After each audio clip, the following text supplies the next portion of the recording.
नमस्कार, आदाब और हेलो दोस्तों, कैसे हैं आप सब। आज के वीडियो में बात करने वाली हूँ भारतीय मीडिया और महिलाओं की।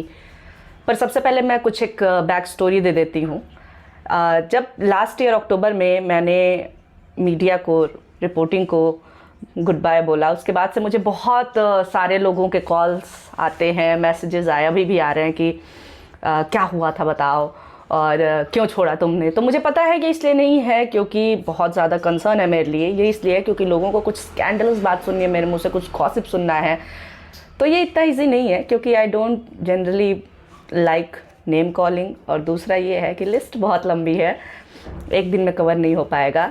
तो one step at a time आज बात करते हैं कि भारतीय मीडिया में महिलाओं की जगह की, जो मैंने देखा, जो मैंने झेला और जो मेरा अनुभव रहा है। तो आइए चलिए सबसे पहले इस पर बात करते हैं।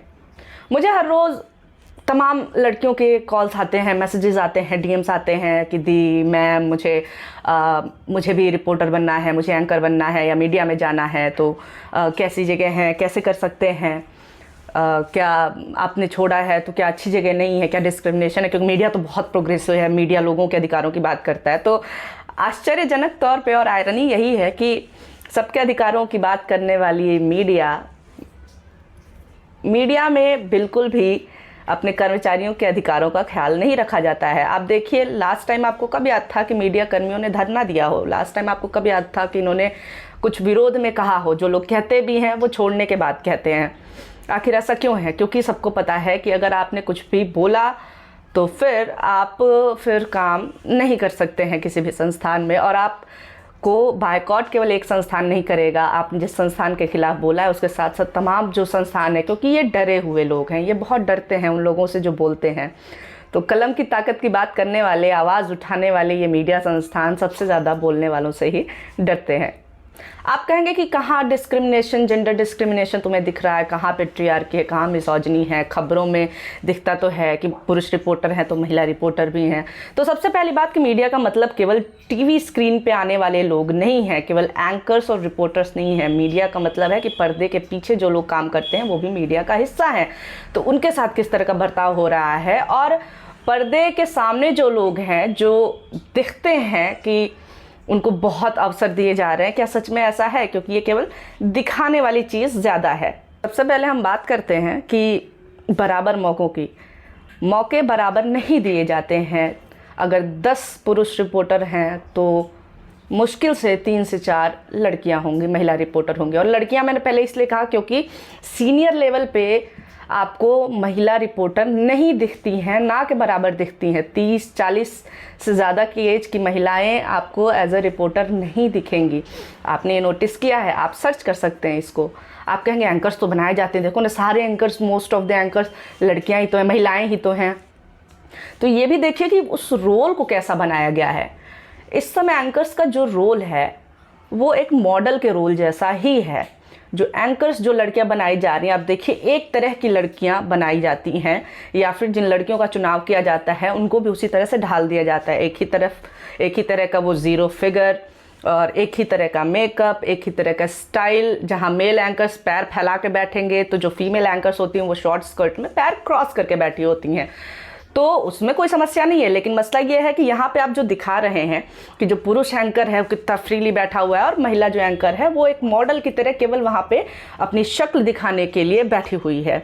और साथ ही साथ मैं ये भी कहूँगी कि जो एज अ पत्रकार, एंकर यानी पत्रकार ही होता है, आप पत्रकारिता का हिस्सा हैं, लेकिन ये शर्म की बात है कि आप एंकर हैं, आप पत्रकार हैं, पर आपको एक मॉडल आराम से रिप्लेस कर सकती है। क्योंकि आमतौर पे जितने भी एंकर हैं आप देखिए उनका IQ कितना है वो आपको उनकी बातों से समझ में आ जाएगा। इनको बेसिक चीज़ें नहीं पता होती, इन्हें केवल लिख करके स्क्रीन पे दे दिया जाता है और इन्हें पढ़ना होता है, बोलना होता है। यानी कि बेसिकली वो मॉडलिंग की जॉब होती है। और वहाँ पे समस्या यही है कि लोगों को लगता है ये पत्रकार हैं या पत्रकारिता कर रहे हैं, लेकिन वो जो एंकरिंग का जो पूरा पद है उसको इसलिए ही बनाया गया है इस समय मॉडलों जैसा, इसलिए बनाया गया है ताकि जो यूथ और ख़ासतौर से जो मेल ऑडियंस है वो खिंचा चला है। आप देखिएगा कि सेक्सी एंकर या फिर ब्यूटीफुल एंकर, तमाम इस तरह के ट्वीट्स भी आते हैं। लोग बाकायदा रैंकिंग भी करते हैं, कौन एंकर कितनी सुंदर है, कौन एंकर कितनी सेक्सी है। मीडिया वाले पैसा बहुत बचाते हैं। मीडिया में सबसे, अगर हम बात करें कि जो बेसिक सैलरी होती है वो सबसे कम है। बेसिक सैलरी के नाम पे नए नए बच्चों को मैं बता रही हूँ आपको कि 15,000 जैसे सैलरी पकड़ाई जाती है। 15,000 में दूर दराज के गाँवों से आए हुए बच्चे 15,000, 20,000, 25,000 की सैलरी में काम कर रहे हैं। इंक्रीमेंट नाम की चीज़ जल्दी होती नहीं है, और होती भी है तो 5%, 10% बोल करके 1,000 बढ़ा दिया जाएगा, 500 बढ़ा दिया जाएगा, इससे ज़्यादा कुछ नहीं।